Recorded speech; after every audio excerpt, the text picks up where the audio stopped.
et c'est très important d'en discuter.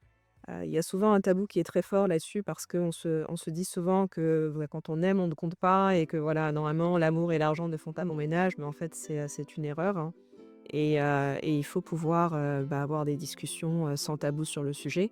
très tôt lorsque, le couple effectivement va se constituer, va avoir un domicile commun pour organiser, la gestion de cet argent dès le début, compte commun ou pas compte commun et quelles sont les dépenses du foyer et comment est-ce qu'elles vont être gérées et qui contribue à quelle hauteur,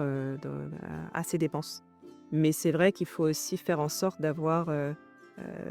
des discussions toutes les fois qu'il y a effectivement des grandes discussions qui sont relatives à l'investissement au sein du couple.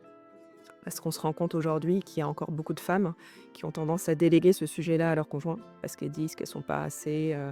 compétentes ou qualifiées ou que sais-je pour les prendre en charge. Elles ont tendance à signer au bas de la page et à pas regarder ce qui se passe et c'est une erreur. Donc je pense qu'il faut que, voilà, toutes ces décisions soient prises en charge, par les 2 parties, au sein du couple et surtout qu'il puisse y avoir à chaque fois des rediscussions toutes les fois qu'il y a un changement de situation au sein du couple, donc un déménagement, une augmentation de salaire, l'arrivée d'un enfant dans le couple surtout parce que là effectivement, il va y avoir pas mal de changements, financiers qui arrivent et voilà, il faut vraiment en parler et briser les tabous sur ce sujet.